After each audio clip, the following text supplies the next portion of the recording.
अब हम पढ़ेंगे कार्बोक्सिलिक अम्ल के बारे में। Carboxylic acid. तो आइए हम लोग पढ़ते हैं कार्बोक्सिलिक एसिड। CARBOXYLIC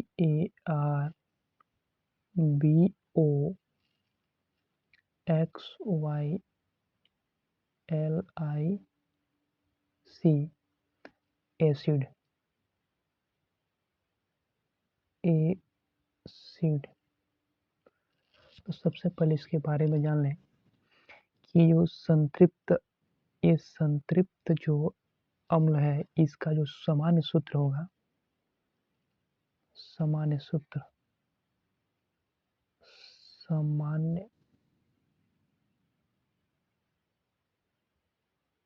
सूत्र क्या होगा? CnH2n + 1 COOH।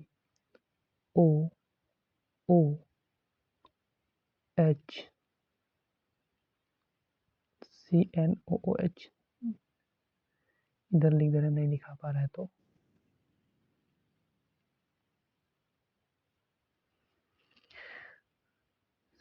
CnH2n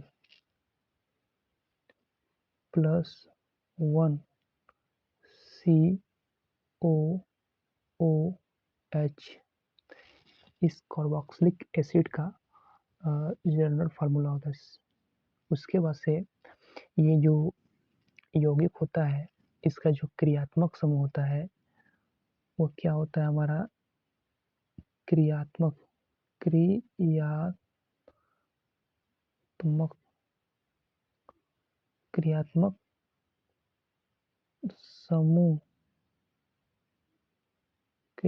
समूह हमारा जो होता है COOH होता है, क्रियात्मक समूह। अब इसका जब हम लोग IUPAC नाम लिखते हैं, IUPAC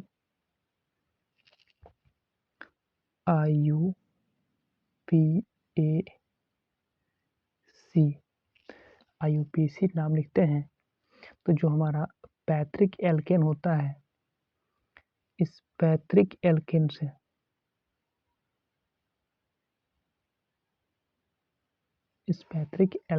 के अंतिम से इस ई को क्या कर दिया जाता है? हटा दिया जाता है, ठीक है ना। इसको हटाकर इसके जगह पर ओइक एसिड जोड़ देते हैं, ओइक एसिड लगा देते हैं, तो ये हमारा क्या होता है? ओइक एसिड जोड़ देते हैं, ठीक है ना। एल्केन से ई हटाकर हम लोग ओइक एसिड जोड़ देते हैं। अब ये क्या कहलाने लगता है? एल्केनोइक एसिड कहलाने लगता है। क्या कहलाने लगता है? एल्केनोइक अम्ल कहलाने लगता है।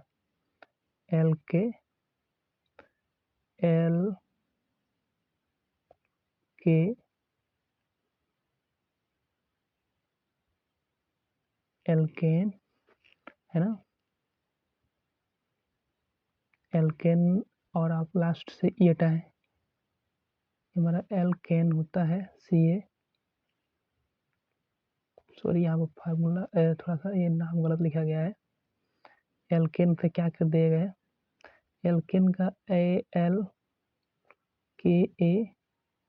ALKANE होता है, तो अंश ई हटा दिया गया है, तो एल्केन ALKANE ई हटाकर हम लोग ओइक एसिड जोड़े, तो OIC यानी कि एल्केनोइक एसिड कहलाएगा, ठीक है ना, एल्केनोइक अम्ल कहलाएगा। तो ध्यान ये देना आप लोग को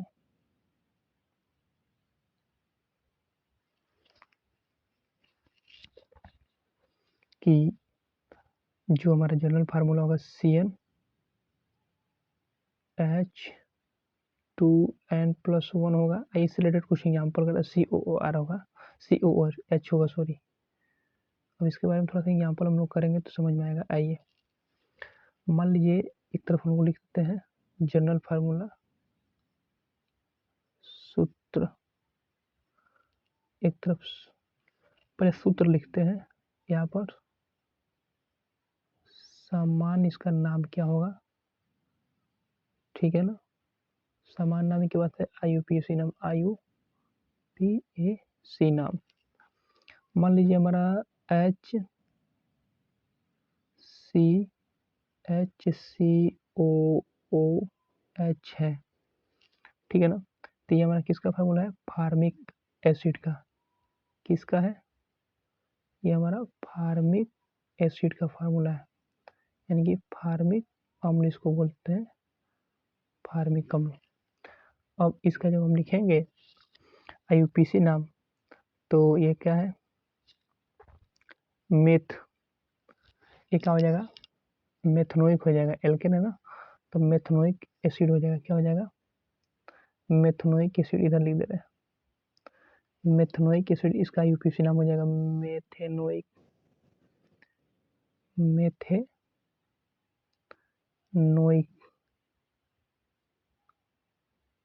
ओ रहेगा, OIC रहेगा ना, मेथनोइक एसिड, ये हो गया।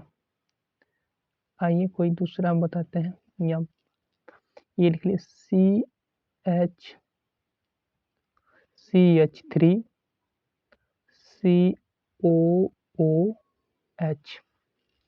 ये हमारा क्या हो गया, ये हमारा CH3COOH, ये हमारा क्या है, एसिटिक एसिड है। क्या है,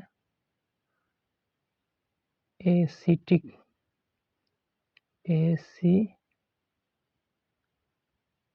एसिटिक अम्ल है। क्या है, यह एसिटिक अम्ल है। लेकिन जब इसका हम लोग IUPAC नाम लिखेंगे, IUPAC नाम लिखते वक्त हम भी बताए हैं यह एल्कनोइक अम्ल हो जाता है, ठीक है ना, क्योंकि एल्केन से ई हटाए हैं।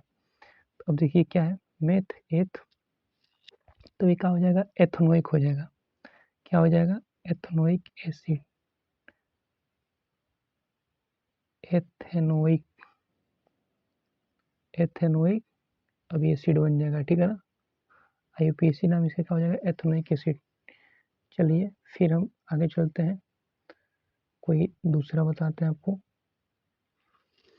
चलिए थर्ड नंबर देखिए, एक और देखिए CH3CH2, ये हमारा होगा कार्बोक्सिलिक एसिड का, ये हमारा क्रियात्मक समूह हो जाएगा, ठीक है ना। तब देखिए मेथ मेथ एथ प्रो, अब क्या होगा, प्रोपियोनिक अम्ल, ये क्या हो गया, इसका सामान्य नाम क्या हो जाएगा, इसका सामान्य नाम हो जाएगा प्रोपियोनिक, प्रोपियोनिक अम्ल, प्रोपियोनिक अम्ल। लेकिन इसका जब IUPAC नाम लिखेंगे तो क्या होगा, मेथ एथ प्रोप, तो प्रोपोनिक एसिड हो जाएगा। क्या हो जाएगा, प्रोपोनिक एसिड भी एसिड हो जाएगा, ठीक है। प्रोपेनोइक,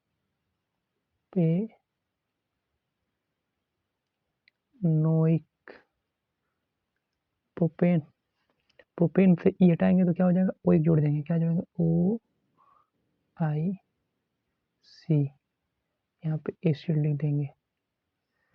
इसी तरह चलिए कुछ और एग्जाम्पल बताते हैं आपको। जैसे मान लीजिए आपका है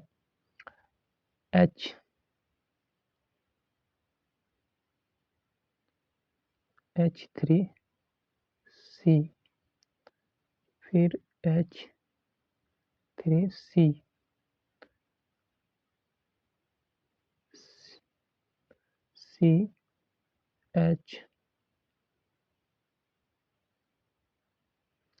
CHCOOH,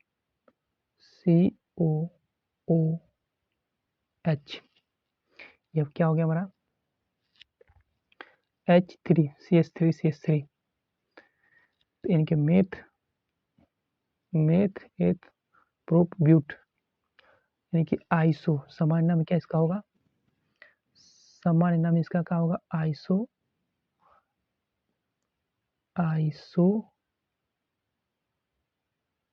आइसो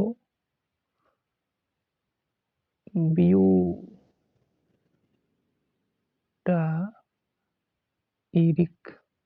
आइसो ब्यूटाइरिक ये ई है ना, ब्यूटारिक अम्ल हो जाएगा, अम्ल। लेकिन जब आईयूपीएसी नाम लिखेंगे तो दो, कितने मेथिल है, एक, यहाँ पर एक, दो, तो दो मेथिल आईयूपीएसी नाम में क्या लिखेंगे, आईयूपीएसी नाम में क्या लिखेंगे, to methyl, methyl, to methyl, METHYL।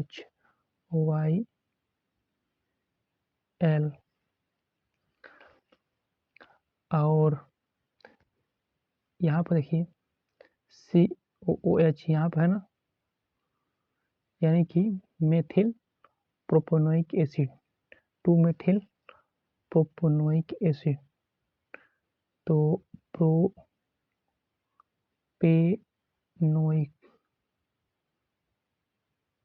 NOIC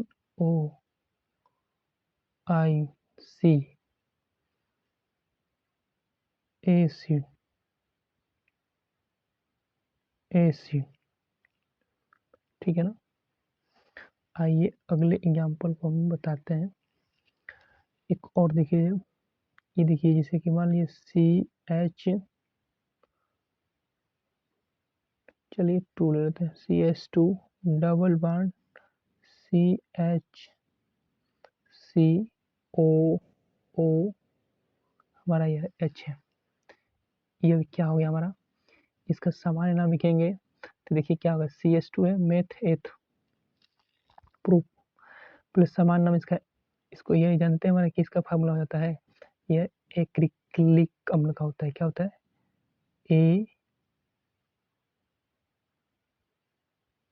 acrylic, acrylic, acrylic अम्ल का ये क्या होता है, फार्मूला होता है। लेकिन जब हम लोग आईयूपीएसी नाम लिखते हैं, आईयूपीएसी नाम लिखते हैं तो उस समय मेथ एथ प्रूफ, ठीक है ना, यानी कि क्या लिखते हैं हम लोग, कितने नंबर को, प्रूफ 2 लिखेंगे, PROP प्रूफ 2, ठीक है ना, इन इन टू इन, और एक क्या है, ओइक, यहाँ पर एक नंबर पर जो है ओइक, OIC प्रोपेन 2, प्रोपेन 2 इन 1 ओइक, OIC ओइक, हमें लिख दीजिए अम्ल, अम्ल हो जाएगा। यानी कि एक्रिलिक अम्ल का आईयूपीएसी नाम प्रोप 2 इन 1 ओइक एसिड।